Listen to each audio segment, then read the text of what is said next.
Good evening and welcome to the Buckland Select Board meeting of Tuesday, May 13th, 5 p.m. We will move into our first appointment. We have the town clerk, Alicia Graves, to present information on Code Red and the annual town election warrant.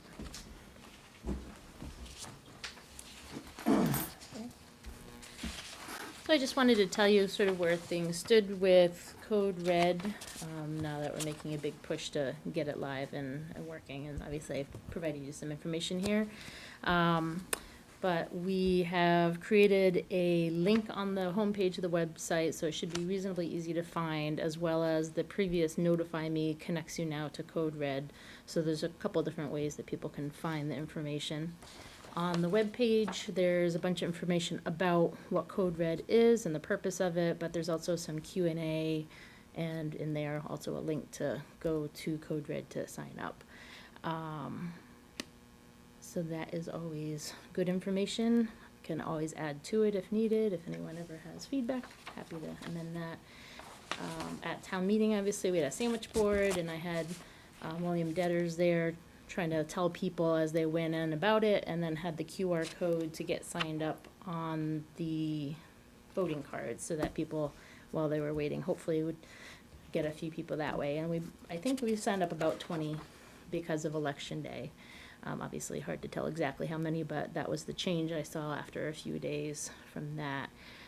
I sent an email blast out to all of the email addresses that I had from Blackboard Connect, which was the previous emergency management program. Didn't have a ton of the email addresses just because of what I was able to pull, but sent it to those that I could, and then probably got about 20 from that. And then my email contacts I've sent out to a bunch of people, so some people might have gotten it a couple times, but from that, as well as the board chairs and committees and that. So with all of that, we are up to about, I think it's 103 right now, which is certainly better than the 10 that we had prior to town meeting. So we're adding on. I'm planning on still submitting one of the things, the Two-Town News, so I'll put in something there about that. And have yet to meet with him, but have been trying to get a hold of Teddy from the senior center so that he's familiar with the process in case he has seniors that he's helping out and he can help get them going. But people can always email or call or come in, and I can help get them input. We hope to send out the first alert pretty soon, probably something about the rec hours and the pool and that. So that I'm hoping to do in a week or so, probably. So that's my plans going forward. So again, about 103 people signed up, and it looks like that's comprised of 73 households, so obviously a few husbands and wives or other family members.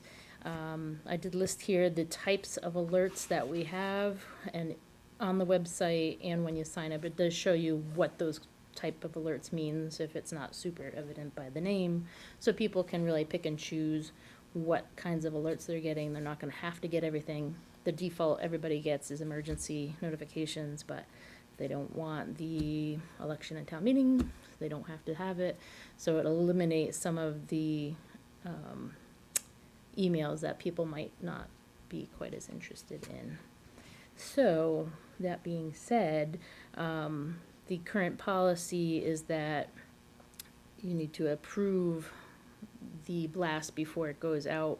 And I know we had gotten, I'd gotten approval to send something out prior to elections and town meetings so that I didn't have to ask every single time.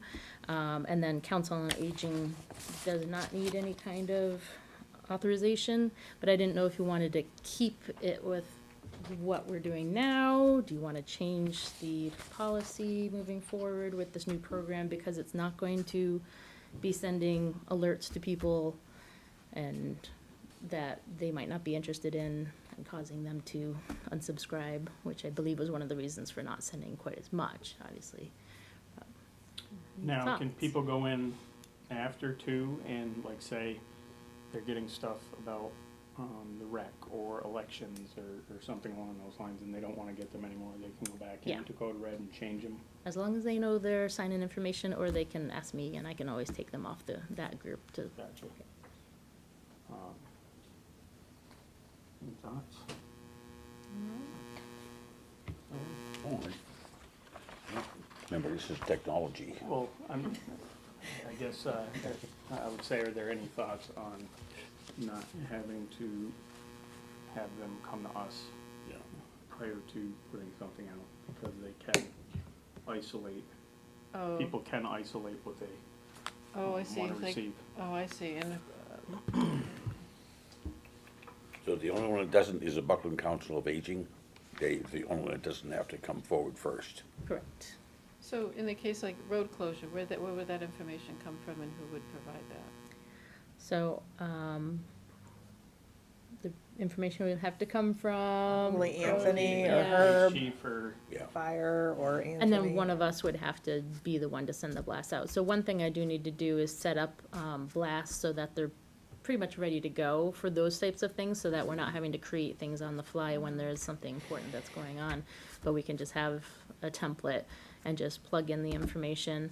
One good thing about this program is that you can choose an area too, so you don't, like, if it's Clestonbrook Road, we can send a blast for a road closure to people on Clestonbrook Road. We don't have to send it to the whole town because it's not gonna affect everybody. If it was downtown, we might wanna send it to everybody because people might come through town, but, you know, we have some Nobody ability goes to. out there. Nobody goes there unless they're visiting Pam.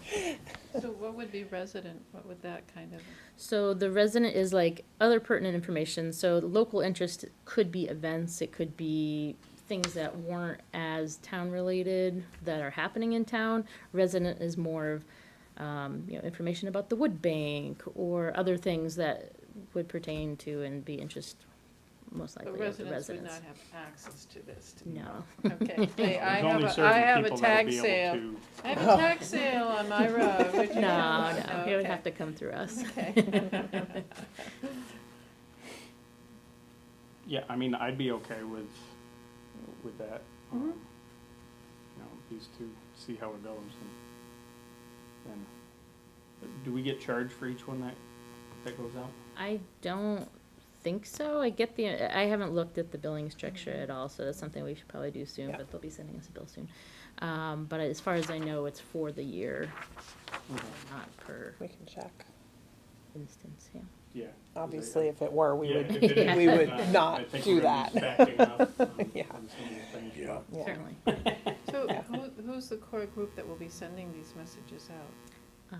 Myself and town administrator. I mean, so we sat in on the training together, so I guess until we really get things squared away, I would say probably one of the two of us. Yeah, I think that's a great idea, keep it and see what, it's manageable for two. Mhm. And who Our would, and- Emergency management director. Or he can tell, I may find out from him if he needs something posted. But, yeah, again, yeah, Okay. Yeah, I think, do we need to vote on that? You need us to vote on that? I don't know how policies usually work. you probably, since there was a pre-existing policy where we needed permission, maybe you should kind of update that for Code Red. I'll make a motion that the managers of the Code Red system do not have to come to the board prior to posting an alert message. I'll second that. Further discussion? All in favor? Aye. Aye. And then my last question is, Kara is okay with this, but needed your approval to send a 1/3 page thing as such, just along in with the tax billing, or tax mailing that's coming up in a month-ish. whatever it is. So with this, all they're gonna do is text, okay, Buckland alerts and get that, it's done. If you text Buckland and Alerts, it gives you a link, and Okay, that's good. how you get access, easy access, Yeah. instead of having to type in That's what I like was the wondering. whole Okay, address. Yeah, for people like myself, For that's the people easy that way. can't Yes, figure out yes, the yes, scheme, that's the what I said. barcode. Yeah, I can do that. I'm upping my game, that's all.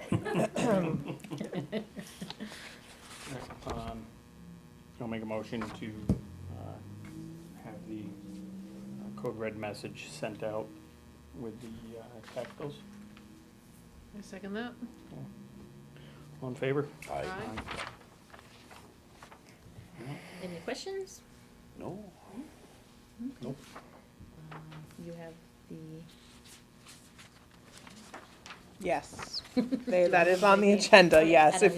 Maybe you should stay here for that in case they have any questions. sure. On your documents to sign, I believe. Or I thought it was on here somewhere. It was on the agenda. Where is it? Oh, right here. Nope, that's not it. The I warrant thought it for was the on here as town election. documents to That's sign here- for that's the here. town For election. the town election, yeah. Where is it? It was under her appointment, Code Red and annual town Oh, election warrant. okay, look at that. I was so efficient. Like that. So yes, you have it in your folder, the actual annual town election warrant. So while she's here, if you have any questions for her on that, or if you had anything you needed to say, no? It speaks for itself. It's pretty straightforward and simple this time.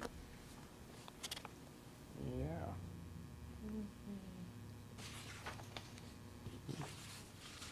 I like this old fashioned thing. Notify and warn the inhabitants, you know. They should go on a horse and like. Hear ye, hear yell ye. out. With the bell out there. Yeah. Okay. We'll, make a motion to approve the warrant for annual town election for June 3rd, 2025. I'll second that. Further discussion? All in favor? Aye. Aye. Okay, thank you. You're welcome. Thank you. Thank you.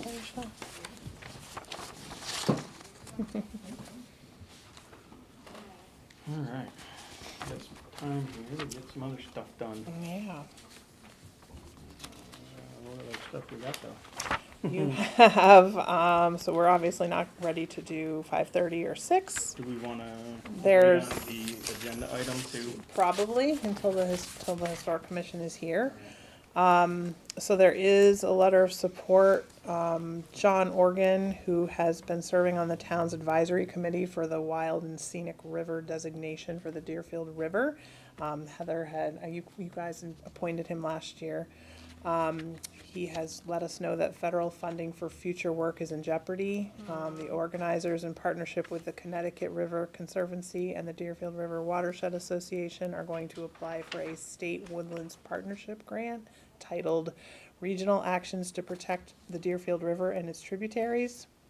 This grant would allow the advisory committee's work to continue, and they are requesting that each town in the watershed submit a letter of support. I have given all of you a copy of what they had proposed for a letter of support for that. And so they were hoping tonight you would be willing to sign that.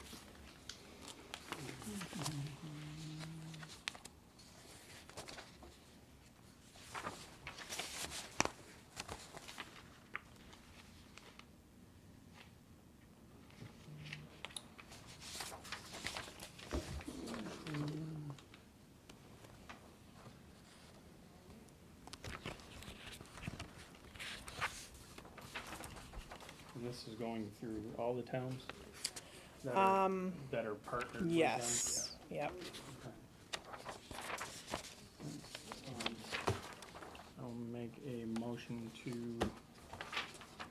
approve the letter of support for the Connecticut River Woodlands Partnership Grant. Letter of interest, I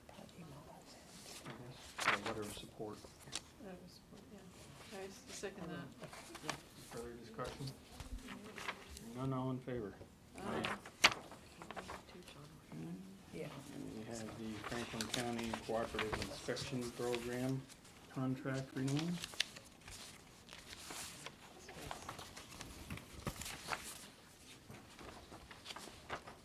Yeah, Bob Dean, the Director of Municipal Services, has submitted the contract for inspection services.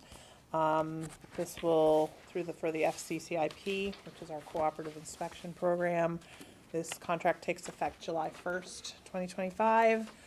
He says that the contract was edited through section 5 only to update the dates and the fee. A few of the remaining boilerplate sections are either new or updated as recommended by their legal counsel. I didn't see anything, just looking at it, it does seem very boilerplate. I hadn't sent it to Copeland and Page, but it appears to be pretty standard to what we've done in the past. You know, just talking about conflict of interest and termination. Yep. And this is the amount of money that we figured in our budget? You know, that's a good question, Joan. I didn't double check that, but I would assume so, since Bob is on the finance committee. I would hope so. I hope that that's what it was. Well, there's Larry right there, so you can ask him. We can certainly double check that, but I can't imagine it's not. Do we know what was last year? No, I'm I asking don't. questions here. I don't. So I will make a motion to accept the Franklin County Cooperative Inspection Program contract renewal, We can pending double check. checking the. Yeah, we'll just double to check make it sure, before we send it to him. I'll second that, yeah. further discussion? All in favor? Aye. Ooh, we're sitting around for a while tonight. Not necessarily. You still have the town administrator's report. Oh, boy. You know, I know. permits and licenses, we have the meeting minutes from April 22nd. I was not here for that meeting, so I will let Mary make a motion for that. You missed a good one. Yep. Just a couple of them. No, you missed, it was kind of comic almost. Yeah. Right. Well, I'll make a motion that we accept the minutes for the April 22nd, 2025 meeting. Second that? Any discussion? All in favor? Aye. Aye. It's approved. See, Clint, that was quick. See? First for everything, Larry. Yeah, quick, yeah. You got the vendor and payroll warrants, Yeah. 25-24. I'll make a motion to accept both vendor and payroll warrants. Second it. Oh, go ahead. Just good, good. Look my turn. Yep, Second it. yep. Further discussion? All in favor? Aye. That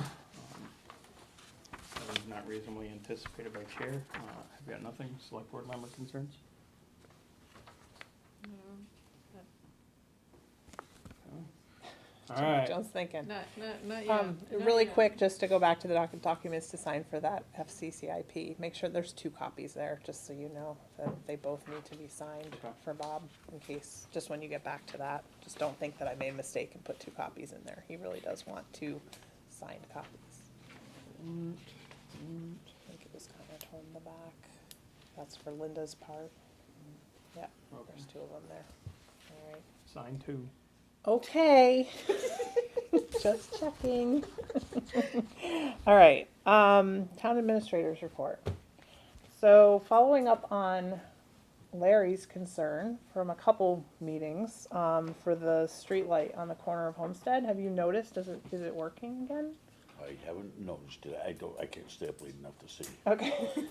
Remember, it's a clear Okay. thing. So Paul Mary had been waiting on parts Oh, to fix it, and I believe Jake said that they had come in, and I think he said they had gone out and fixed it, so good. maybe if you're out, Yeah, you I know, will make it late, a point. make it a point, check and see, and if not, let me know. I will. Well, thank you for, Okay, It does stay light. later, Later. yes, yes. yes. It has since I was a kid, I can remember. We won't go down that path. I mean, we have time, but not that much time, Larry. Speaking of streetlights, we have another situation with streetlights that I just want to bring you all up to speed on. There evidently was a streetlight on Green Street that probably 20 years ago, the town, in an effort to save money, had shut off a lot of streetlights. And one of the residents felt that the street was much too dark, it wasn't safe, so they opted to pay the bill for that streetlight. This couple is now selling their house and moving out of Buckland. So he brought me his electric bill for that streetlight and asked me how we would deal with that going forward. So I reached out to Eversource to see if it could be transferred to the town. And the person who wrote back indicated that the current residents would need to request from Eversource that that light fixture be removed. And then we would have to put in a secondary work order with Eversource, and our contractor who does our lighting to put up a new fixture. However, the current owners have told me that we updated that fixture already when we did the LED process. So whether that light was still listed on our inventory when we went out and did the LED lights, I'm not really sure. So I've directed that back to Eversource just to get some clarification before we go and tear down our light to put it back up again. Yes. So I'm waiting to hear from that, and certainly I will let you know what that's going to look like from a, billing standpoint. So that was on my list. The people who bought the house, They haven't even put it on the market yet, so, the one I'm thinking of, I think that was sold. nope, not that Oh, one. not that one. It's a different one. Different one. Yep. Okay. Just a quick update on Upper North. The contractors are back. They're loaming and seeding the area this week. There's still some additional drainage that needs to happen. However, that's gonna need some temporary construction easements, so more than likely I will be working with the engineers to get that information so we can send it back to our town council to draw those up. It's for 2 residents on Upper North that are gonna be affected a little bit more with some new drainage that needs to be put in because it became very apparent this spring that what was there was just not handling the flow. I'm also working on gathering letters of support for an ADA grant to support accessible restrooms, which I think you all talked about with Heather.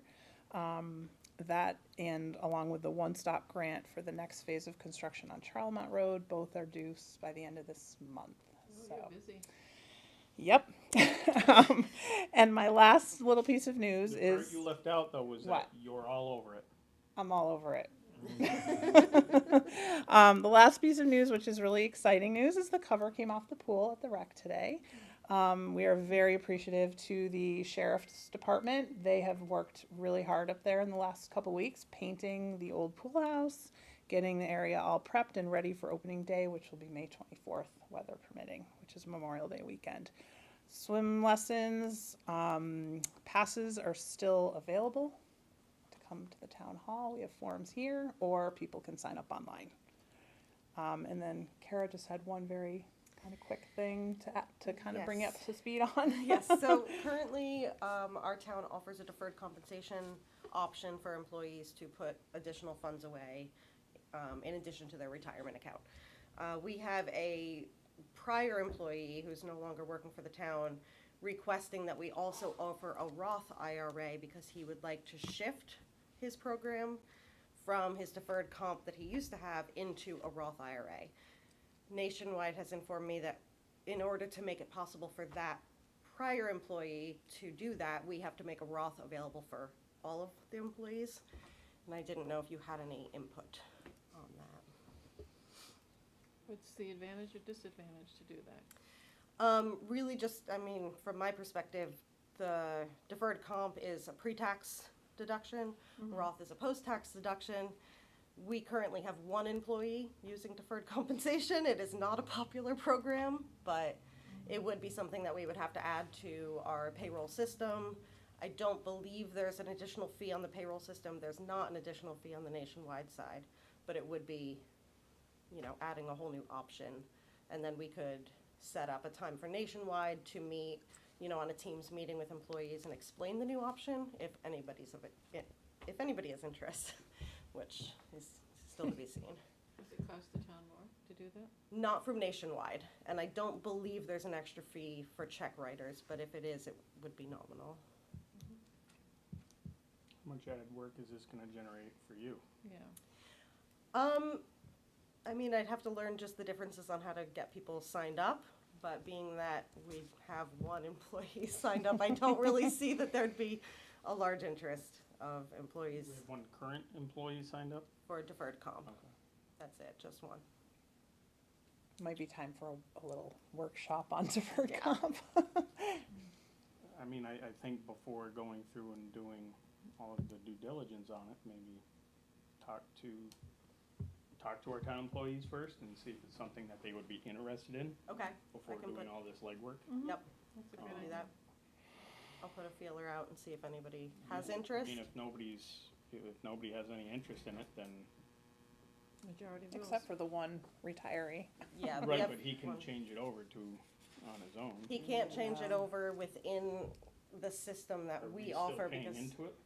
no, we don't pay into deferred, we don't match anybody's anything. It's all the employee funded. So if he's But he could no take, longer he could getting take that paid, fund then and put it into his own. I believe he could close that out and do what he I wants mean, with it it's separately. his money, correct? Yes. Okay. It yeah, is he can his do that money. then. He Yes. can do- yeah. Then he can get a CD or do what he'd care to do. I mean, Correct. if it's one, I'm not saying we shouldn't help the person, but, Yeah. if it's one, I don't think it's, and the rest of the employees aren't interested. Okay. I think it's a lot of extra work that's unnecessary. Okay, I will put a feeler out this week Yeah. to all of our current employees and see if I get anybody interested in the Roth, and if so, then Mhm. I'll move forward with setting it up. If nobody else is interested, then we'll keep it as is. Yeah. Okay, thank you. That's all we had. That's it? You made it seem like you were gonna go on for hours. Sorry. Sorry I led you astray. You were just more prepared I'll than be you better thought next you were. time. I'll have more. Any No, you don't need updates? to. Updates? Me what? Updates? No. No updates. Okay. Sorry. All right. So it looks like our 5:30 group is here, so we'll, you're not waiting on anybody else? No, we're not. All right, so we're gonna jump ship and move on to Dave Perella and the Buckland Historic Commission, to discuss the matching portion of the funding for the grant that they have And I received. haven't told them the latest news. I'll let you tell them.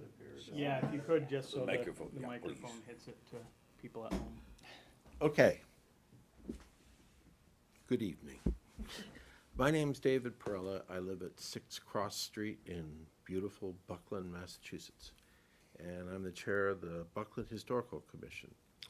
And we put in a grant, as you know, to the state, which we were awarded, that required a matching fund, which is why we put the petition article on the town meeting agenda to try to secure town local funding to match the federal government. That's what I was about to come to talk to you about tonight. However, about 2 hours ago, I got an email from the State Historical Commission saying that all federal funding from the Department of the Interior for historic programs has been withheld, which includes us. So that doesn't mean that, well, you know, the president is talking about one big beautiful bill.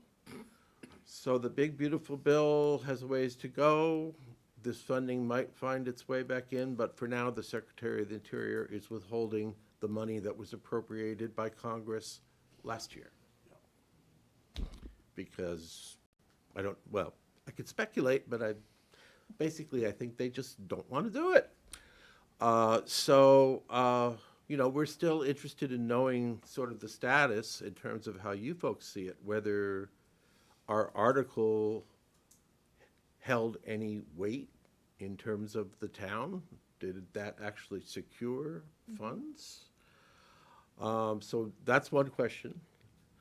But in terms of where this goes from here, unfortunately, given what we heard today, even if the town was to make the money available, there's no certainty that there will be federal matching funds. And I don't think we're unique. I think a lot of what are viewed as disposable programs are getting looked at as disposable these days, and so perhaps it will rematerialize, but there's no guarantee. So that's all I have to say to you, other than the question that I mentioned parenthetically, which was, did the article actually do anything in terms of the town budget? And so. So, as far as the article goes, it passed, so we do have, obviously, the funds that we pulled out of the general fund, Free um, cash, yeah, free yeah, cash. or out of free cash to support that half. That doesn't go away because it got approved. If, I guess my question would be is, if this funding comes back, will you then have to reapply for this grant? Or will you already, because you were already awarded the grant? The way that I would answer that question, sir, is that the funding that is being withheld currently, I don't know what the right legal term is, sequestered, withheld, not released, was actually approved by the prior Congress. Mhm.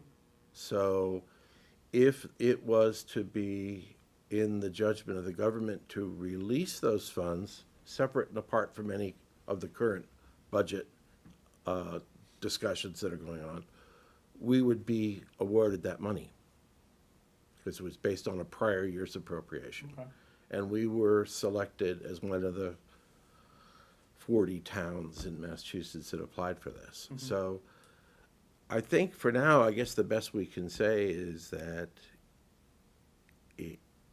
we're hopeful that it might be restored and we might go forward, and we're very encouraged and very grateful that the town will make the local share available should that eventuality occur. But I can't promise you any time frame in terms of when they'll ultimately make a decision. And if that causes you problems in terms of timeframes that you run into, whether you would need to know by the end of June or any specific date, we would be good for us to know that too. So, I actually know the answer to that. okay.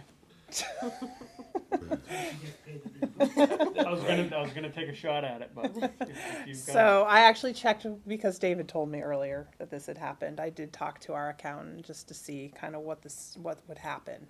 So the 12,500 come July 1st will end up being placed in this, well, provided they vote to create this fund and accept the grant that may not be available. That's a little wrinkle. It would sit there in that account through June 30th of next year. And if it doesn't get spent, it would roll back off to free cash again. So essentially that's what would happen to it. Well, that's probably the best we could hope for. So I guess here would be maybe another solution for you guys. Is, I know we had discussed at the town meeting, funding, outsourced funding from donors.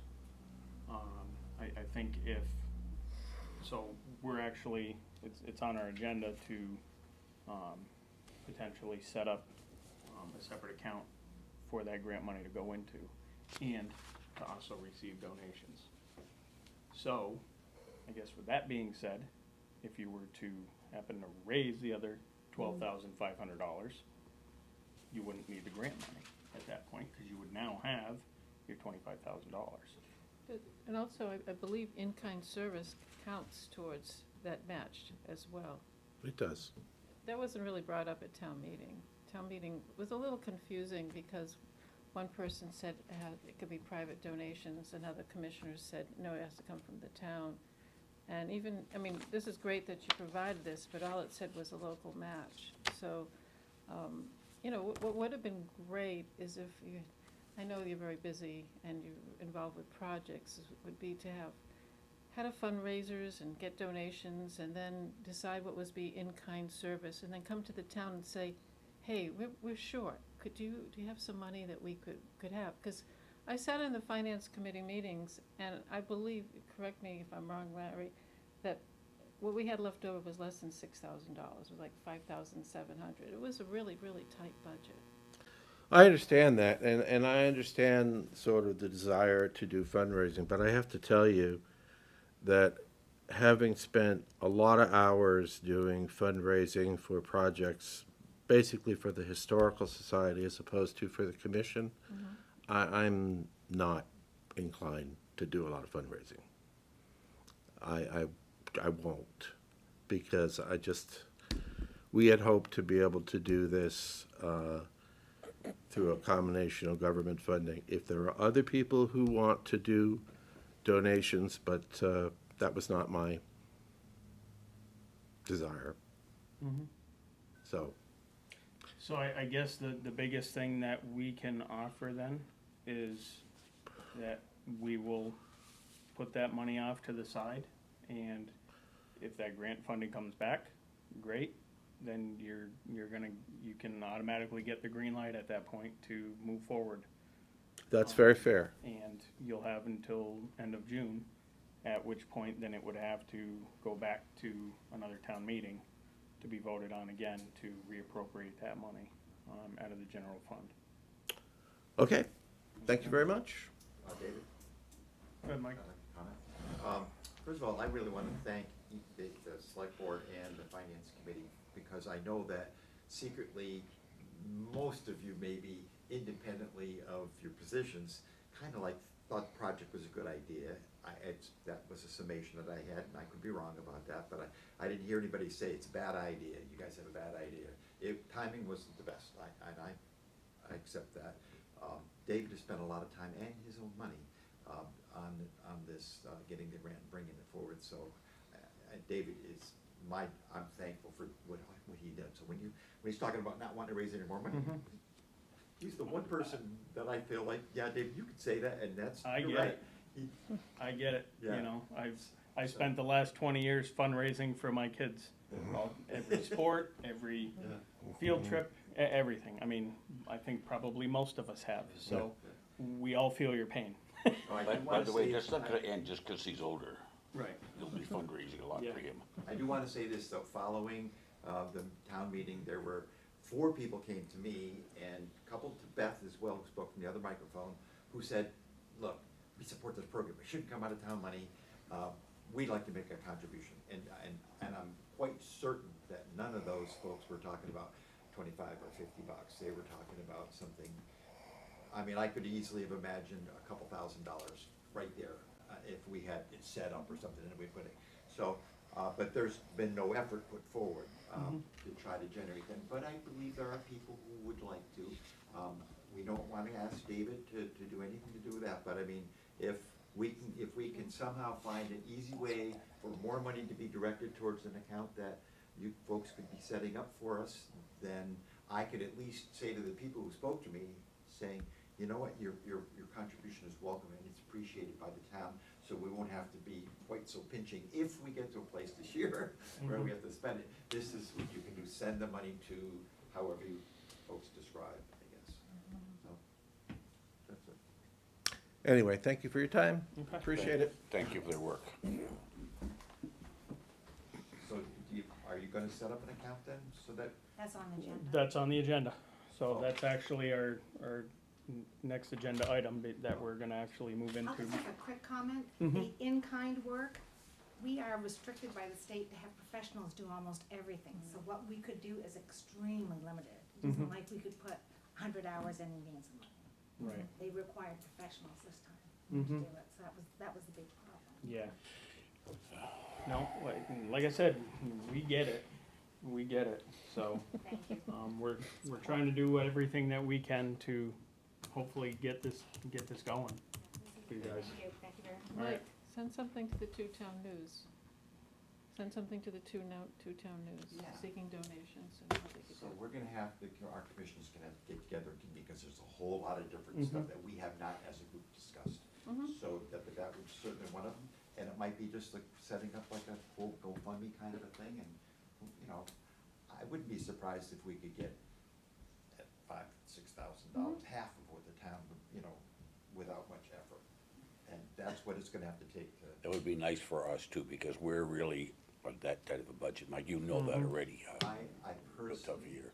because we haven't had a commission meeting, I personally would be committed to doing something that's real simple, like what you're saying.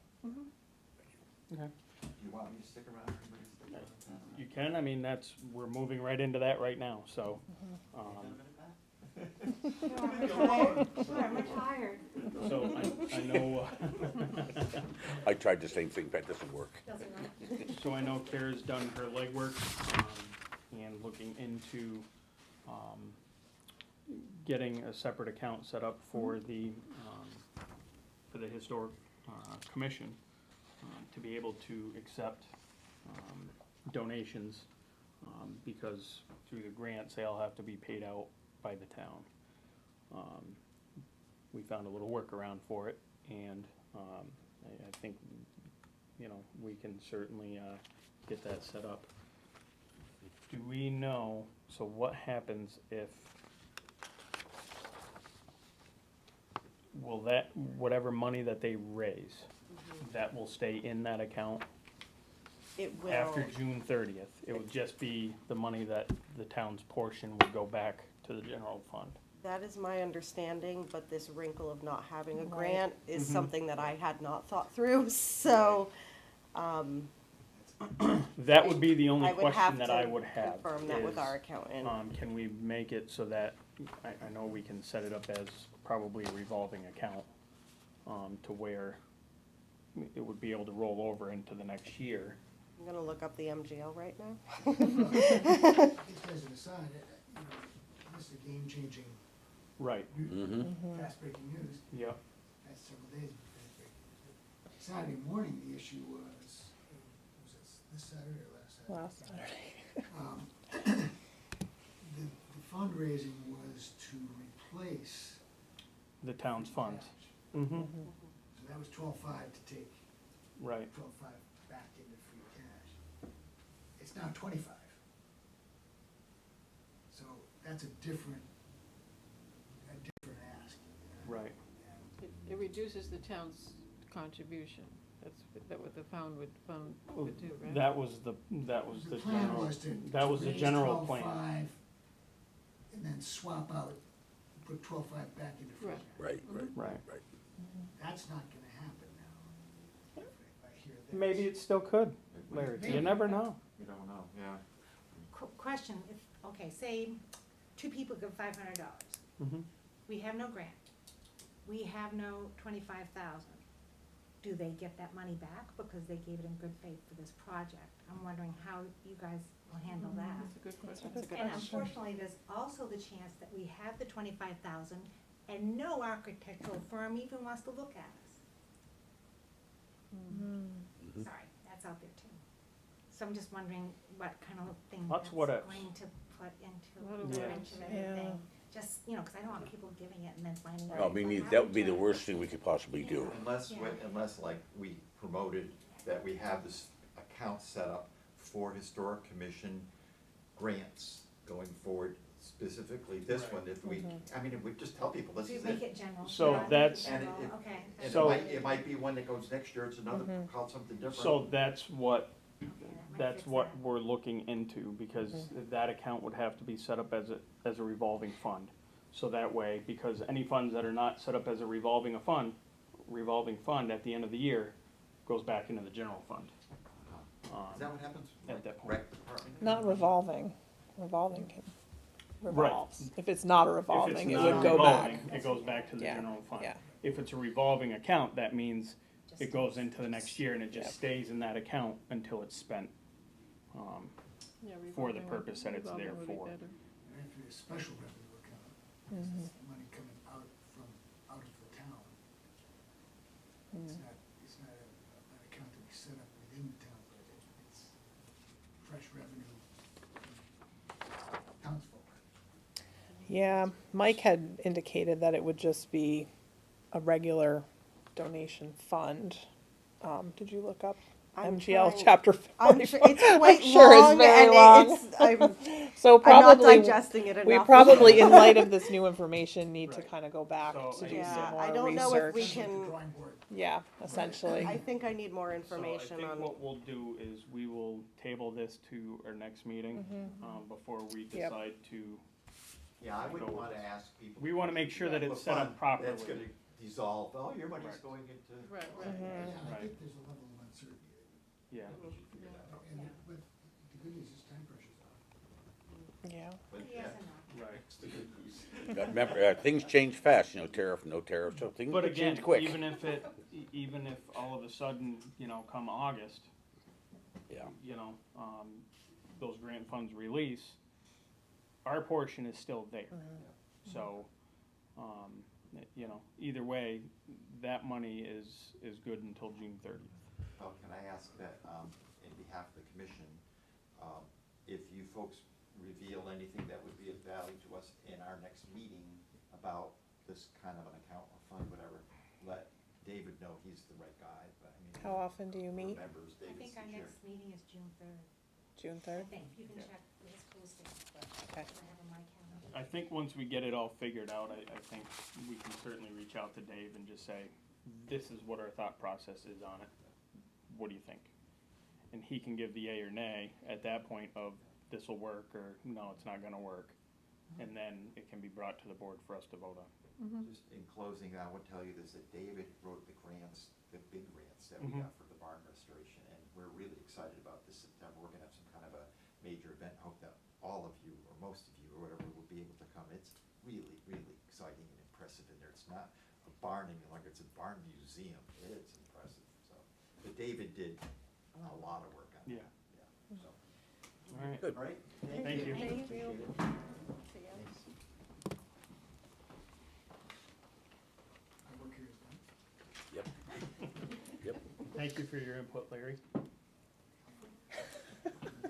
You better go home and relax now after that. Bye, Larry. How are you? All right. Well, so we still got 15 minutes for you, Linda. Yeah. Because you set us up on a public hearing.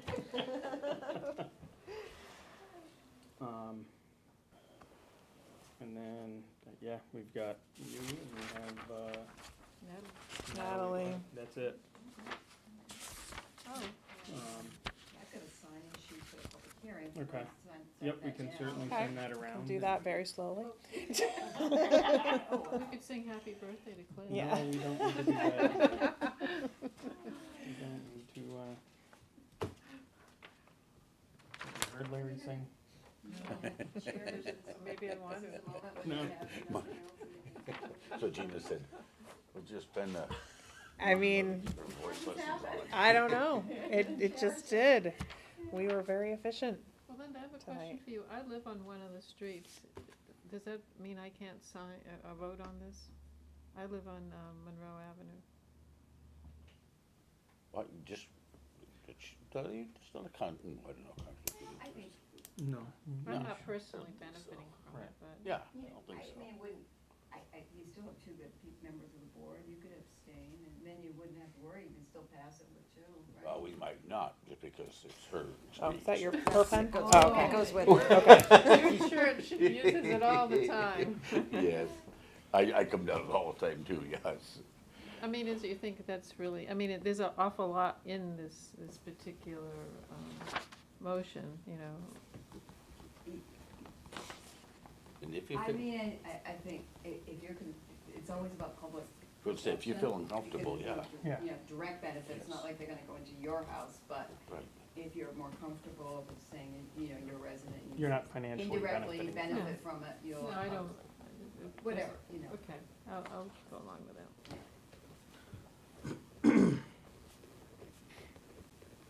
So is this gonna just about get rid of There's what's still be left? some money left, I'm sorry. You just don't wanna give it all up. You wanna stay working on this project. That goes with it? Yeah. We can find you another one, Linda. No. I'm trying to slow down here. That was one of the She's fighting the retirement. grant match for that historic commission could have used CDBG funds. I don't think so. Sorry, I wish it was that easy. It said that in the application. So I don't know which funds. Which one? The historical They commission. thought they could use CDBG? Well, no, the application states that it could use CDBG funds for Oh. matching. Oh, and this is the application to the state? They already applied. Oh, I know, but Yeah. I'm trying to think, It was to the historic commission. right, Mass Historic Mhm. Commission? Mm-hmm. It's really, well, so there's federal level guidelines, and then there's what the state Okay. has said they were gonna do, and I don't, historic preservation is not one of the things that the state Okay. has chosen to Yep. do. That, or do you remember how we used to have money for downtown Mhm. improvements? Mhm. The state, had, 20 years ago said, we're not doing that directly. Mm-hmm. When they paid for the downtown coordinator, and you could just do downtown. it's, as the money has gotten less and less over the years. Yeah. It cut back, so it's unfortunately, someone probably looked at some old state guidelines from 40 years ago when they were, maybe were doing it, and said, yeah. Well, who knows where that stands now anyway, at this point. They got the grant, right? No, well, they just found out today that it's more than likely not gonna be followed through because they've kind of clawed back that funding, the federal government. Oh, Yeah. That's today. Tomorrow, things could change. Watch This is it. true. This is true. yeah, like the Kennedy Center today, did you hear that? Now what? Well, you know, that they're not gonna fund the NEA or the humanities, but, there's a bill evidently for $256 million for the Kennedy Center to pay for administration and buildings. It's just, I think the NPR said it's 5 times what they got last year. I think it depends on who you know, because some money is going out the door. Not Massachusetts, but. The Kennedy Center was gonna be used for something else. I can't remember now back what you were talking about when they were cutting it. So maybe that's where really the money's going, so I don't know. Mr. Trump is now the president of the board of directors. Yeah. Yeah, so. It's gonna be a hangar for his new plane he's gonna get. Oh, I put that. Nobody, so did you say, Linda, someone was gonna be joining us, Yeah, right? so the community action folks are supposed to join us. Okay. They've been, it's one advertisement, you have to advertise these, it's so expensive, so. Okay, well, Kind of dual purpose hearing. we'll let them in when they arrive. Dan might be, Curiel might be coming up for a little bit, Oh, okay, downtown, okay. on the street. Yeah, unfortunately Natalie couldn't be here until after 6, so, because I would have plugged her in beforehand, but, Yeah, it happens. yep. We're gonna have In to, person or is she zooming? she's coming in person. Alright. Well, I mean, the only other thing we have too is, we've got some announcements and upcoming meetings. Oh. We have the select board meeting on May 27th at 5 PM. We have Bulky Waste Day on May 17th, from 9 AM to noon. That'll be at Mohawk again. Yes. Yep. So that'll take place at Mohawk High School. We have the Wood Bank Volunteer Work Day on May 24th, from 9 to 11:30, and that will be down on Conway Road. Yes, and we're actually in the process of trying to set up a part of our website devoted to the wood bank so that people can start filling out applications if they're interested in getting if they're a Buckland resident looking for a cord of wood, getting on that list. Now there's a form to fill out for that. So they can certainly call Town Hall if they have questions or want to get on the list as well. We have the Buckland Rec area opening on May 24th. Who's doing the first dive? Okay. I don't know. Okay, you got it. Well, I went into the pond the other day to put our dock in, I I can't, saw that. and, it was Chilly. The kid tricked me, he said, oh, it's not that bad, and Ah. it was that bad. And then, we have the annual town election on June 3rd, 7 to 7, 7 to 8. No, that one's a later start, 'cause it's our 10 to annual 10 to town 8. election. 10 Yeah. to 8, yeah. Alright. That's all I got. That's all you got. Wow. That's all she wrote, literally. We need a commercial break. Right, now we're word from our sponsors. Yes, actually, I was gonna print that and bring it up and share it. Did you wanna share that, Linda? They did not. Yes. The grant, we're still in. And of Linda's amazing work. So, anyway, they did 2/3 of the audit. They looked at all the contracts and stuff like that. The financial person's been on maternity leave, so she'll come back and do that later, but we got the clean bill of health. Yeah, Oh, great. it was a very clean bill of health. Yeah, So, no issues with Thanks to you. Well, it was interesting because we did it online, it didn't come out. It was an option to do it remotely, so did a lot of scanning. I know, I'm sure you did. Yeah, but then when the town auditors came in. they You had said it already. It was already online, so they just looked at it, they didn't, they had to audit it too. Yeah, that was So great. it worked really So, fast. yep, that was a good email today. Yeah, that's what I said. I wonder what, that's a good thing, what's gonna happen next? I had a lawnmower stop working. Oh, no. Take those wins where you can.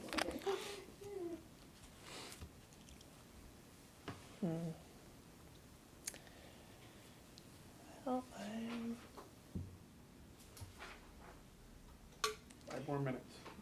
Yep. Are they close to being done with it? We haven't actually heard.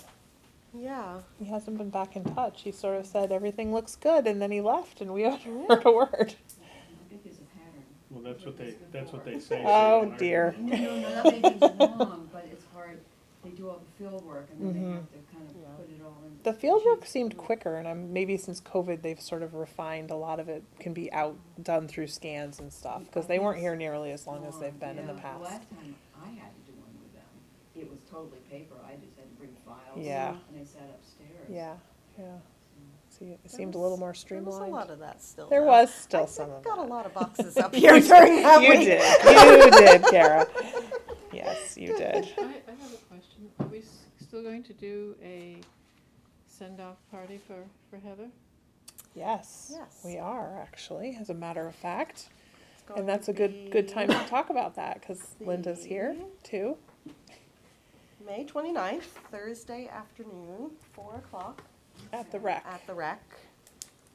And there will be an email invite going out by the end of the week to all of the employees and boards and everybody who is involved with the town, and then we're gonna let it organically spread from there to any of the residents who, Will it be hear at the about it. pavilion or? Yes. Yeah, okay. Yep. That sounds good.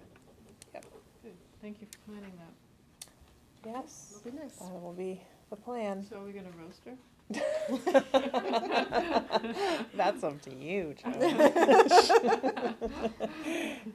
We didn't know if the cake should say something like, "Do you want to come back?" Yeah. Do you miss us? That's right. So, anyway, she's probably gonna watch this meeting, because knowing Heather, she's keeping tabs on us. That's right. And I've been roasting the poor thing for the last 4 years. I so know. I don't need another day to do it.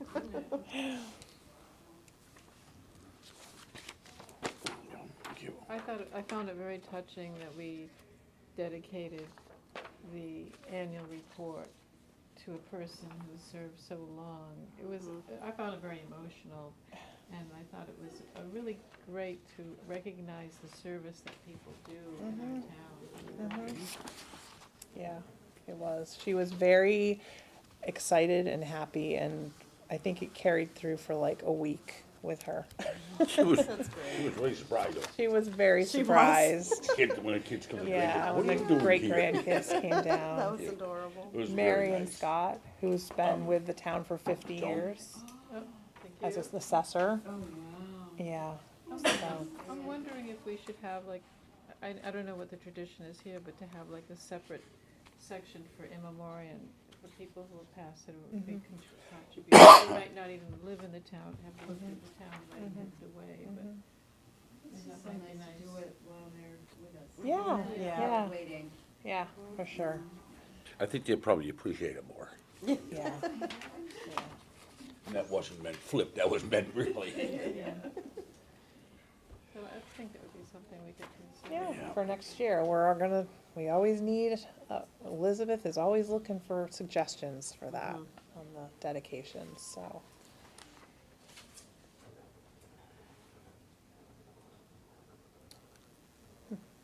No one in the waiting room yet.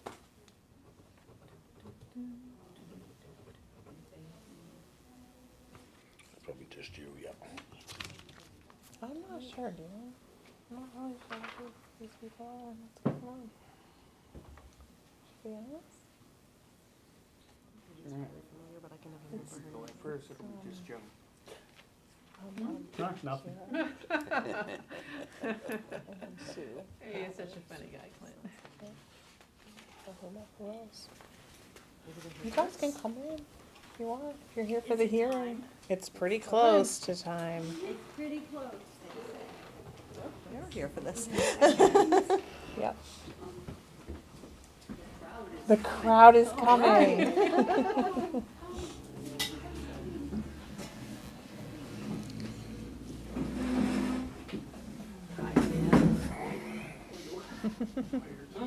You're fine. You're good. And actually, it's a sign sheet for the hearing, if you want to pass that around. All right. I have 6 o'clock. You can get started without your other conglomerate joining Yeah, it. yeah, I mean, so Hopefully they'll if pop they're not on here in a minute. on, you know. Keep we'll- my eye open for them to come We'll on. just see. We can do, I Alright. think it's kind of 2 parts anyway. So we have 6 PM. I'll open a public hearing for the fiscal year 22-23 Community Development Block Grant reprogramming of up to $100,000 for engineering design services to plan improvements to Monroe and Pratt Ave and Ashfield Street and Bray Road. We have Linda Overing here to Yeah, all right, thank you. take the floor. Yeah, thank you. I'm the grant administrator for this grant that Buckland got back in, I think, summer of 2023. And the initial project we did with it were improvements to Depot Street and the freight yard parking lot. We were fortunate to have some money left over from that project because the bids came in low and there weren't a lot of change orders. Subsequently, we used some of that money to do the emergency repairs on Avery Road after the storm damage. That project's complete. We still have some money left over, and so I'm back again with some other ideas about how to spend it. And so the idea I want to discuss with you today is engineering design services. Usually, when you apply to the Community Development Block Grant Program, have a competitive application, you need to have pretty well fully designed specifications, cost estimates, et cetera. A project ready to go, so if they give you money to build it, you can do it the next year. And that's expensive.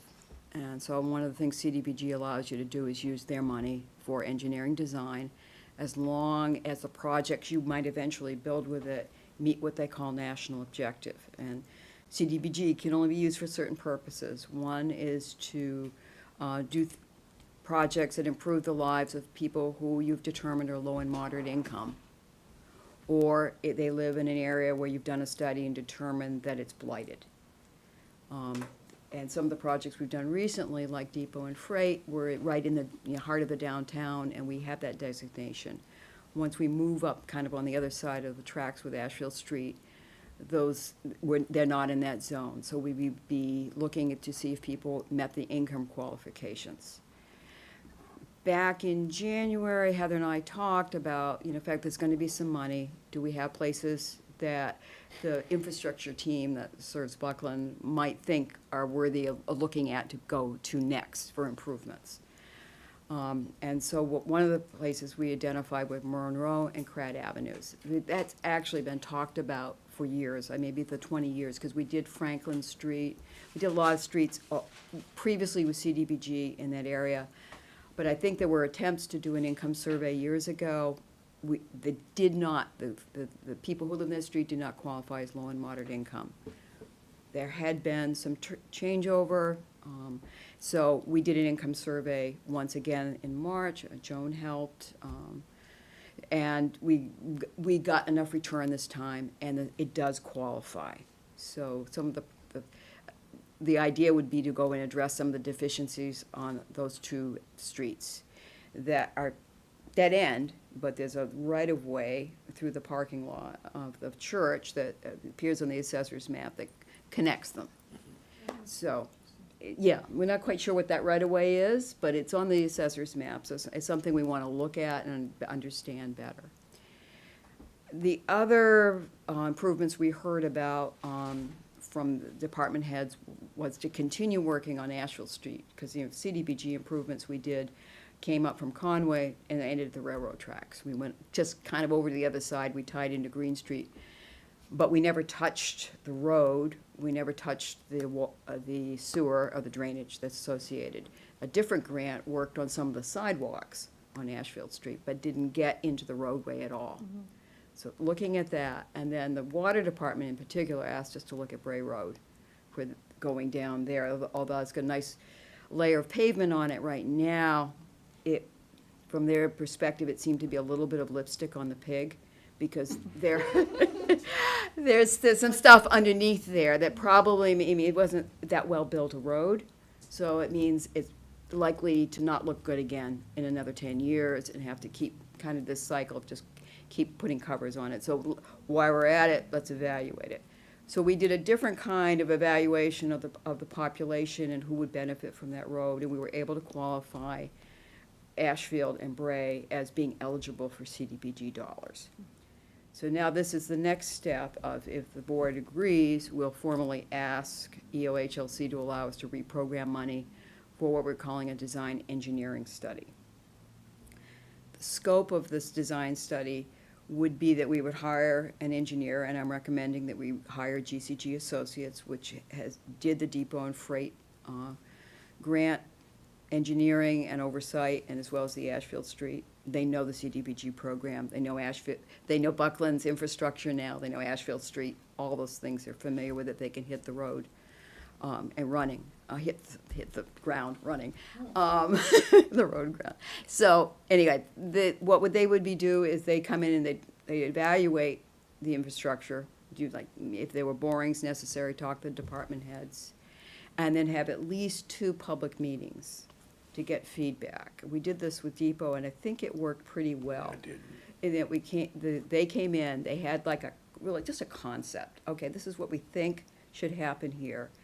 People could react to that, and there was a lot of discussion, and then kind of narrowed it down to, okay, this is the direction we'd like to see you go.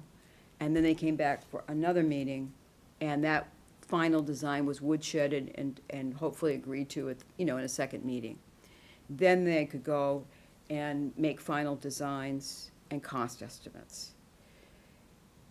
The idea is to, when we get done with the study, you would be in a position to apply to a future CDBG grant round for improvements to these streets. You'd have enough information. Construction's been getting more and more expensive, we all know that, while the CDBG program's been getting smaller. And in 2004 applications, you could apply for $950,000 a community. Last year it was $800,000. So part of what the engineers would probably say, okay, how many phases could we do this? Because we've gotten used to that in Buckland, I'm afraid, The streets are long, we can't do the whole street at once, but we can figure out a way to phase it so that we can, in multiple years, we can get the thing built. So that's the gist of what I'm here tonight to talk to you about, is asking EOHLC to approve reprogramming money for hiring the engineer for the grant, and for the grant administration associated with it. How far up Bray Road are you looking at? To number 40, approximately number 40, Robert's property, which I've been told is the end of where the public, most of the public infrastructure ends. Yeah, It's where the water and sewer Right, ends. right, so Right. that, That's me. right, so to go any further, this is really You what get we're. water and sewer though, right? You'll get water and Just sewer, but. since 1957, it came across the bridge. Yeah, right, so that, right now, that would be the scope of it. Yeah. All right. Any questions? The board? I think it'd be great. There was 64,000 for to see down here for engineering design services. That's not all the engineering cost, right? Or is that just That's partial? just design phase. The design and estimate, going at two public meetings, design phase. I'm estimating I think we should budget 75,000 in case there's additional work they find they need to do. We'll have money already allocated, but what they've quoted Yeah. is this Oh, amount. okay. And some of that is my saying, this thing about a right of way, well, Yeah. maybe That it might turns take a out we little extra digging. might make a little more surveying and recording it or something like that. Well, let's have the money to pay for the town Right. to do those extra services, if we need to, Thank you. yeah. Yep. Janice L'Oreal, Monroe Avenue. So I'm just trying to clarify, is it Monroe, Pratt, and Ashfield and Bray, or would it be one or the other? We have enough money to do Okay. both of it, yeah, and thank you for your help on doing the income survey Oh, too. sure. Appreciated that, We yeah, have good time. yeah, So the design program, the design phase would be all of it. Right. yeah. right. When it comes to construction phase, Right. then it would probably get broken up into Right. portions. Phases. Right, then the depending town on would the have to cost. make a decision about what comes first. Yep. And Yeah. I have a follow-up question. How does the CDG, that funding, the acronym drives me nuts, but relate to the current federal fiscal climate? Does it come down from the federal? Yeah, it does, Okay, so it's so- really all subject to So we may- appropriate. Yeah, but we can't not try. Yeah. Right, we can't not assume that even if it could be a tough couple years, maybe in 3 years it'll be better, or 4 years, you know, it could be reversed. I haven't heard anything specific about them cutting that program yet.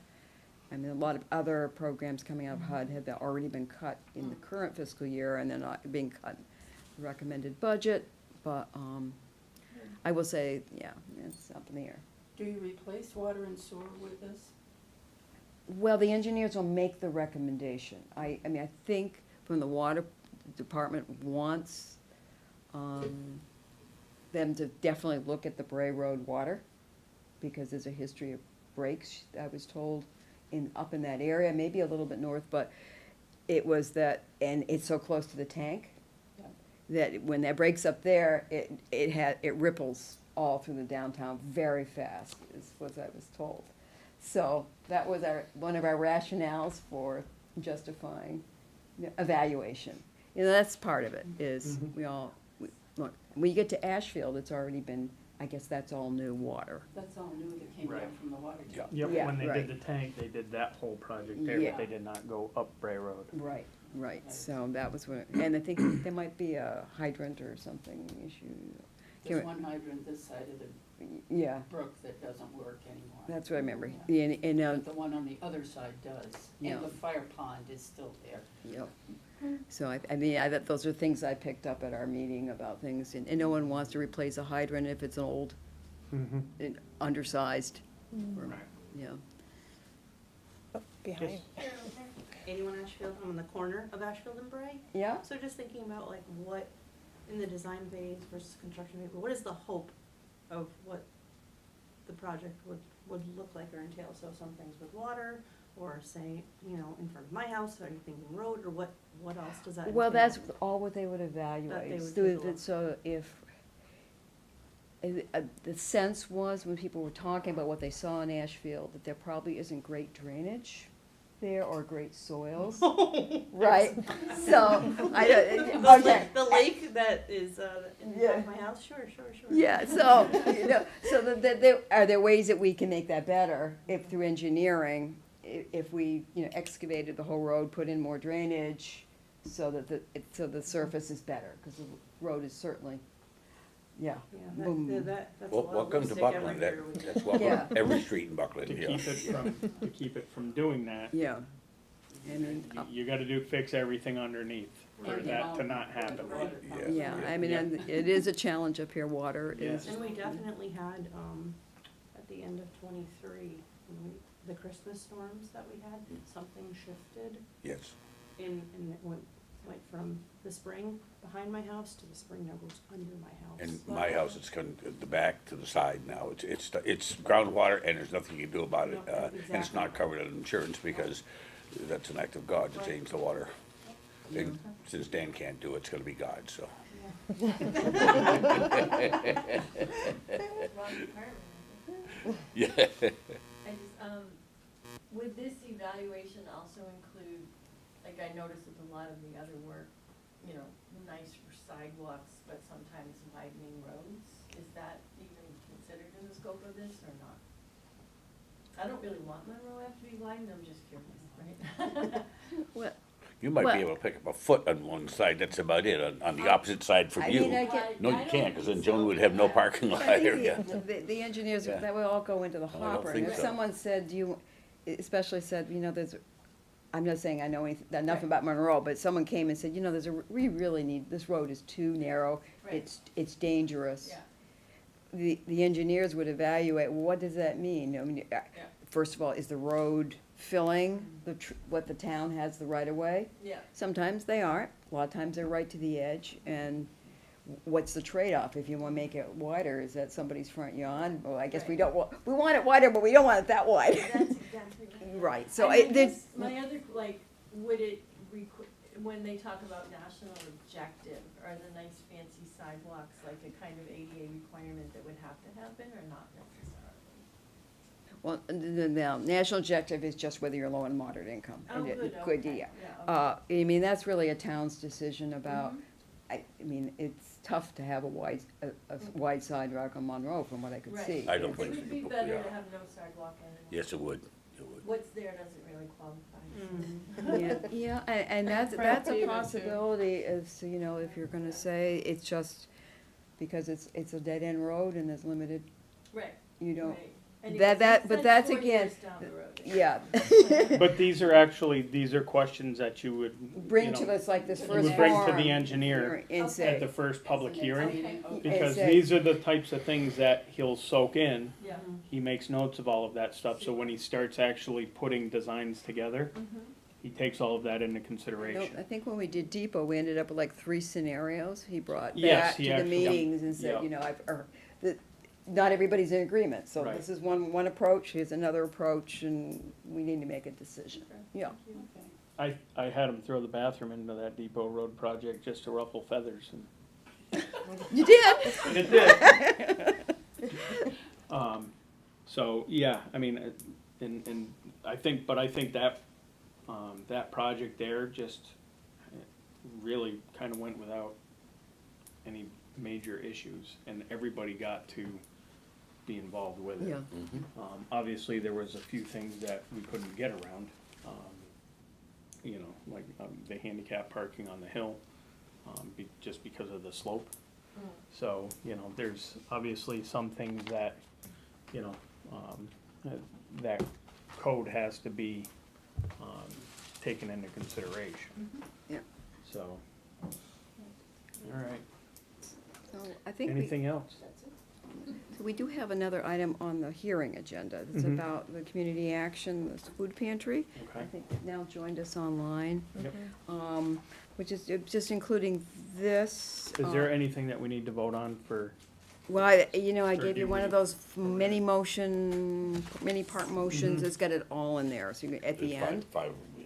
Yeah, like 5 different points, that we can move, but it includes the food pantry, so. Okay, so we'll get through that. and then You do move on. that, yes. So, it's part of HLC's procedure for grants that if you set a goal when you apply for it, and it looks like you're really not gonna meet that goal, and you are being realistic, you need to have your grant amended to have what the correct number is. You see this a lot in like when they do a housing rehab grant, and they think they're gonna be able to do 10 units in a community, and maybe the ones, they all came in, they were so expensive, people had such needs that they only could do 8. Well, they actually will do a hearing and say, we're officially gonna only do 8 instead of 10. We have a similar situation with the food pantry. They had set a goal of helping 102 Buckland residents during the 2 years of their grant, and they're in the 50s this year. So we need to go through a formal process. The board acknowledges this and agrees to their recommendation, which I think is going to be 65. So Frances Hall, who is the director of the area that supervises the food pantry operation, I believe she's with us tonight. And she can speak to a little bit about, maybe more about the operation and perhaps why we're lowering the count this year. Sure. Hi, Can you hear Frances. me okay? Yes. Yes. Okay, hi, I'm Frances Hall, Director of Community Services at Community Action Pioneer Valley. Thank you for having me this evening. to the select board members. And yes, we've been running a number of years, food pantry at the gym. And we're so appreciative of the support of this grant and all that you do for the Buckland residents who attend the food pantry, who get services there. And we have just found in this grant period, we're not entirely sure why. Some of it was a little bit of data entry glitches when people filled out in the forms not an accurate address between Shelburne or Buckland. And so we just had to do a little bit of a deep dive with our data to double check some of those households. And some of it was a glitch in how our database captures services and is very picky about dates. So we captured some more people from Buckland who we were serving by looking at our data. And, otherwise, we've had pretty steady numbers in the other grant periods. And like I said, we're having a hard time figuring out what the dip is exactly, if we need to do increased outreach, which we do currently, but are working on doing that to meet the 65 target. If it's the case that we've really captured the residents in Buckland currently who would really like this service and they just come over and over and over again, so that, the total number doesn't capture how many times people are coming. And we're open every Wednesday and people can come twice a month to get the full array of products, or every week to get just produce. So it could be that we're serving a smaller number but more often. That's a possibility. But it may be possible demographic shifts. We're not really sure. If there's a change in the population drastically, we'd like to look into that. So that's a little bit of a context for why we're proposing a smaller number. And we want to be realistic about it. We would, of course, love to see the performance being equal to previous years, but we also want to be realistic about our target through the end of the year. Okay. All right.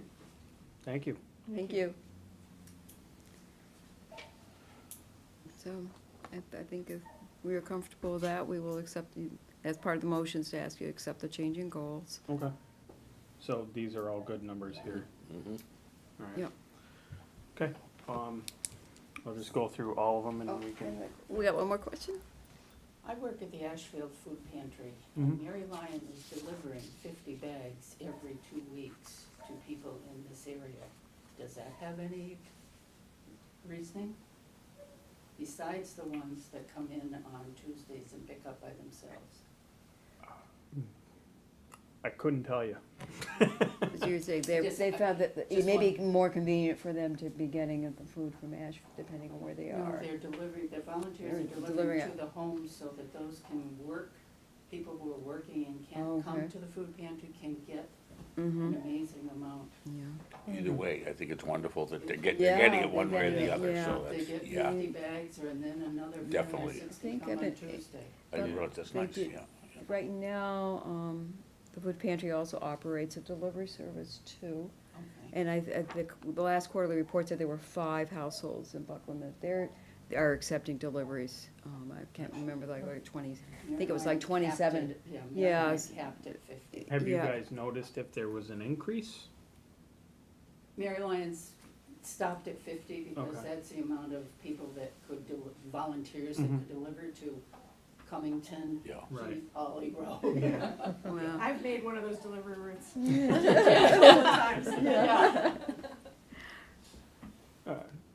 Yeah, I'd just add, we do delivery as well, and as Linda mentioned, and the other thing too for us is because we get CDBG money, our intake paperwork is a little more involved than Ashfield. So some people may have an understanding that we require more things, but it's really because of the wonderful support that comes Yeah. through the state, through you all, that we do have to ask a little bit more about income than in Ashfield and some of the other Hilltown pantries. So we have heard that sometimes that feels like a lot to people, and I totally understand that, and I wish we didn't have to collect the information that we do, but we're always open to increasing our deliveries. People can order what they want through our website.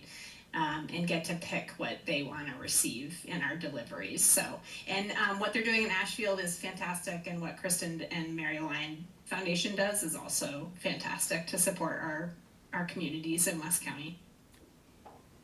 Very good. All right. Anything else? Okay.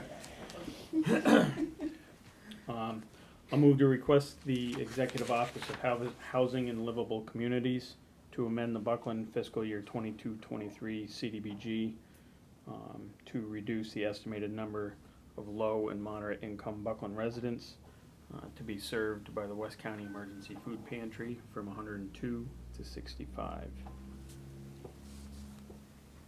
You want to do all one, do separate each? We can go separate. She numbered them. She took the time to do it. I'll second that then. All in favor? Aye. Move to request the Executive Office of Housing and Livable Communities to amend the Buckland fiscal year 22-23 Community Development Block Grant to include an additional project, engineering design for Monroe and Pratt Ave, and sections of Ashfield Street and Bray Road. I second that. All in favor? Aye. Move to, upon approval of this amendment, request the EOHLC move to contract with GCG Associates, Inc. for the sum of $64,710 for the engineering design services for this new project. I'll second that. Did we want to, you wanted to increase that to 75? No, I'm gonna have money available, so we Okay. have a contingency. Gotcha. Okay. All right. Further discussion? All in favor? Aye. Move to, upon approval of the amendment, request the EOHLC amend the existing contract with Breezeway Farm Consulting, Inc. to include coordination of the engineering services project for a fee of $7,500. I second that. All in favor? Aye. Aye. And to move to authorize the select board chair to sign all related contracted documents. I'll second that. All in favor? Aye. Excellent. Thank you. Thank you. Everybody signed, right? Okay, wonderful. We're gonna Thank stretch you. this out as far as we can, Linda, because we don't want you leaving. You do realize that. Do you need to Thanks so much. close? Thank you for inviting us. Thank you all for Thanks for coming. coming. All right. Thank You you. need to close that hearing. Move to close the hearing. Okay. I second that. All in favor? Aye. Thank you, Linda. All right. So we were way ahead of schedule and had to sit here for like 10 minutes to wait for the next one to start. And now we're 15 minutes behind schedule. I'm gonna be really quick. It's awful. Okay, so we have our state Stopwatch rep. ready. Yeah. Notice over here. We have our state rep, Natalie Blay, to discuss her policy goals and budget constraints. Hi, everybody. Welcome. It's good to see you. You too. Maybe we can make this. Thank you. I get this every session when I introduce these bills. Thank you. So we just had our first Ag Committee hearing today in Boston. So it's been quite a day. But it's good to be with you here tonight. I thank you, Pam, for working with us to get this on the calendar. It's quite a challenge to get to every select board, all 17 select boards in the first Franklin district. So I really appreciate your flexibility and for helping me to get here today. This is just an opportunity to hear from you. You've heard this before. Every year I come before the select boards just to touch base, make sure that what I'm working on is what's important to you. What I'm fighting for on Beacon Hill is what you want me to be fighting for. So the packet that you have in front of you are all of the bills that I've introduced this legislative session. We have a 2-year legislative session that just started right at the beginning of 2025. That will go through the end of 2026. So these are the bills that I'll be working on to try to get passed. I do want to mention a couple of things that have happened in the last month. It's a little over a month. You know, the House did pass its FY26 budget. We were able to get additional funding in for per pupil minimum aid. We're fighting to get the rural school aid number up even more than it is now. So you know, the report that we issued called for $60 million. We're at $16 million right now.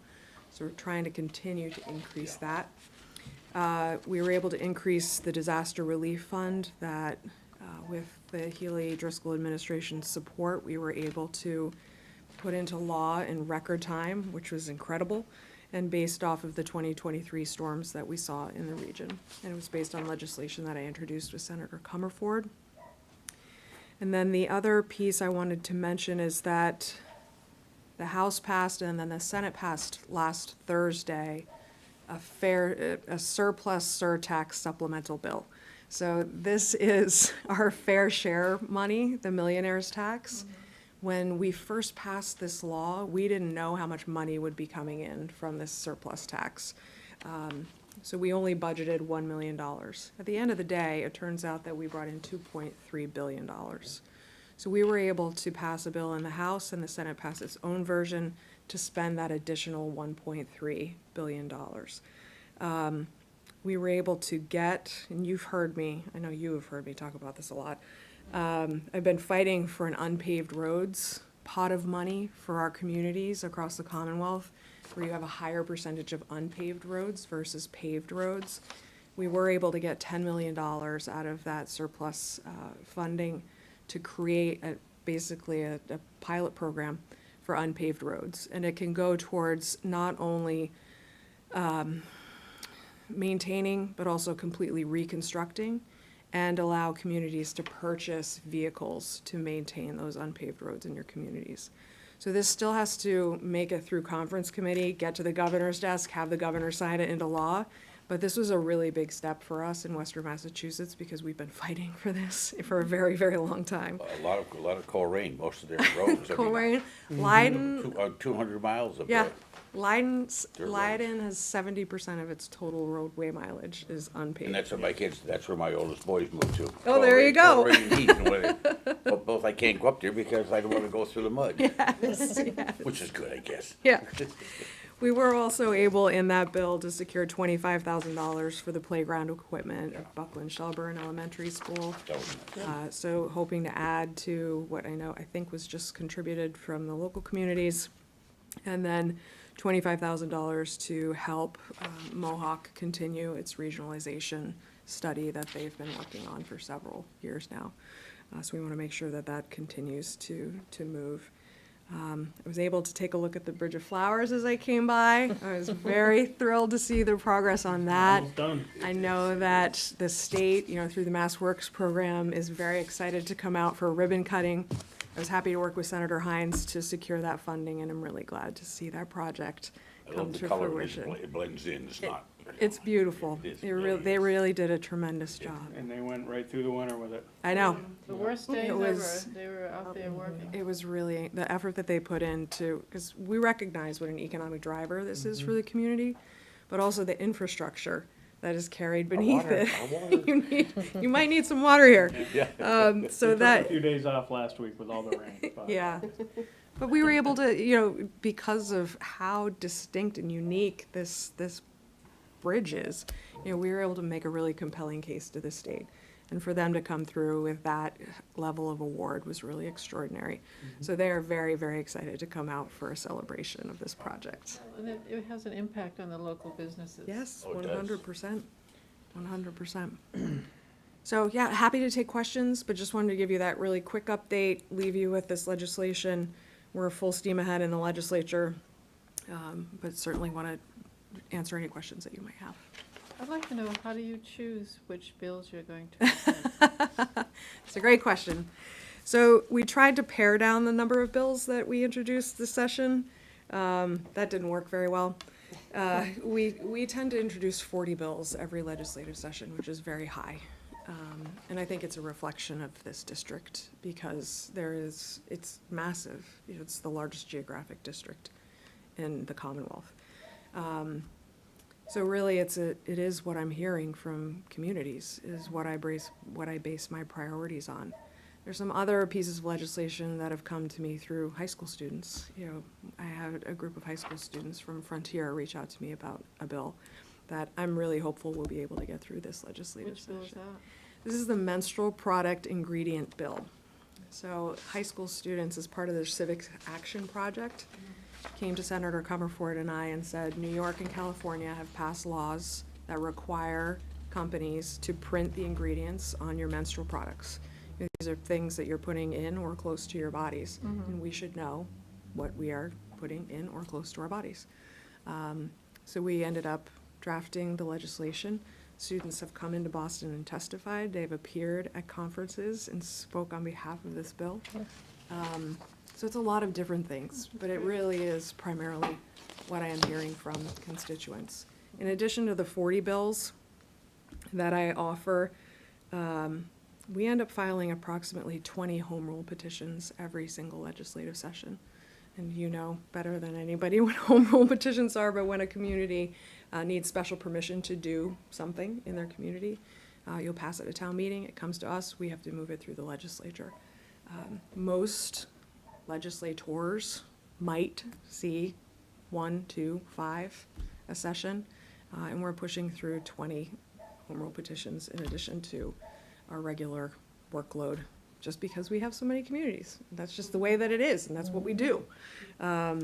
So it's not only these policy priorities, it's also just working on behalf of the communities that we serve and making sure that we're supporting you. What's the kind of feeling or, I don't know if that's the right word, but given all what's going on at the national level in Washington, Yeah. what is the concerns of, amongst the, our state legislature? I mean, I think the primary concern is funding, of course, because we are seeing so many cuts and freezes, and in some cases, it's changing from day to day, from hour to hour, Yeah. maybe even minute to minute. We just lost this historical grant, that's one Yeah. of the things, and I said, just wait, tomorrow may be different. Yeah. You may have lost Yeah. it today, but that's harder. Yeah. That's even more, on the head. And we have a significant rainy day fund in Massachusetts. We have one of the largest rainy day funds in the country at, I think it's $8.3 billion right now. But the rainy day fund is not intended to fill in the gaps where the federal government is not doing what it should. And so that is not what the rainy day fund, I don't think that's what the legislature is going to use that fund for, because that's not really its intention. So we may be forced to make some really difficult decisions going forward based on what we see coming in from the federal government. When it comes to programs like Medicaid, education, healthcare, all of those programs that we rely on federal funding for. And so we put forward, we have to have a balanced budget. We put forward a balanced budget on the House side for FY26. The Senate will be taking up their budget next week. Then a conference committee will meet. We'll vote on that conference report, which we can either vote yes or no on. There's no amendments to that report. And then it goes to the governor for signature, hopefully before July 31st. So that's the goal there. And then I believe as a result of what's happening at the federal level, we'll have to continue to reassess and continue to look at this to see if we have to pass additional supplemental spending bills to react to what's happening at the federal government. Community action is very concerned. Yes. Especially with programs like fuel assistance. Yeah, the cut to fuel assistance was extraordinarily concerning to My me. sister-in-law works the Greenfield one, and Yeah. the customers, clientele are not happy. They had a few people come in and threaten them with their, Yeah. now they had to have a policeman at the door. I Yeah. felt bad for the people that has to do that, Yeah. that they're being forced to become that. That's too bad. Yeah. I was always school teaching, that's where you and I were at the school committee meetings Yes. mostly. Yeah. And I appreciate all that you're trying to do for the regional schools. Yeah. It's hard, rural schools, and, Yeah. you know, I But appreciate the that. uncertainty is really, Yes. that's really what the core issue here is for people, generally That's a speaking. big driving force for every town. Is the uncertainty Yeah. that this is all creating for everybody, whether you're a nonprofit, you're a community, you're a business, whatever, you're an individual, you're a family, or, everyone is facing this level of uncertainty, which is creating anxiety, which is forcing people to have really difficult conversations in communities where we show up for one another. I was just listening to this, and I've been able to deliver groceries for Mary Lyon. Actually, I ended up delivering a carload during the storm, the outage that we had in February. I guess it was February now. So, we show up for each other in these communities, and this uncertainty is really, really difficult for everybody. Yeah, we are, our budget is telling us the same thing. We just kind of concerned and worried here, no, a large town like we have. It's concerning. Yeah. It is. Yeah, and I'm happy, anything that I can be doing in Boston in terms of delivering messages, in terms of how you're feeling this very specifically in Buckland, I'm happy to do. Hopefully some of this funding will come through with the FY26 budget and the surplus surtax supplemental, to be able to help communities out and fill some of these gaps and make communities whole is really what we're talking about right now. Excellent. Well, thank you. You're very welcome. I appreciate you all having me. Well, I appreciate you very much for all you do. So, And if you ever have any questions or anything ever comes up, you know how to reach me, so please don't hesitate to call or email, and I'm happy to get you an answer if there's anything happening at the state level or as it pertains to legislation. And I'll make sure to call on you if I need you to testify in support of any of these bills. Well, I'm sure by this point Larry Langford probably has you on speed dial. I was Hey. actually surprised he didn't stick around. They They were probably called her enough when he said, "Yeah, back They were off." spectacular, to have all of them, and students in the State House is always incredibly powerful. And Yeah. we were able to have them speak with the new chair of the Education Committee on the House side. So that was a welcome introduction, and we'll be inviting Chair Gordon out here to visit some of our local schools so that he understands as a new chair, what it is that we're dealing with, because it's hard to understand unless you're on the ground. Get him on a back bus and there. Yeah. go some of the bus routes they take. I've threatened to roll. put, I I've was not, gonna I say, you haven't should ride a school threatened. bus from Boston out to Really? here. We should, Really? no, I've been saying we need to get them on a school bus during mud season and do a, I just think of any season riding around Ashfield in cold rain, believe me. Excellent. well, thank you for all you do, and I really do appreciate your partnership and your support, and please don't hesitate to reach out if you need anything. Excellent. Okay? Thank you. Likewise. Thank Thanks, you. Natalie. Take care. All Okay. right. We'll move to adjourn. Second that? All in favor? Aye. Aye. Okay. Thank Okay. you, and have a good evening. You too.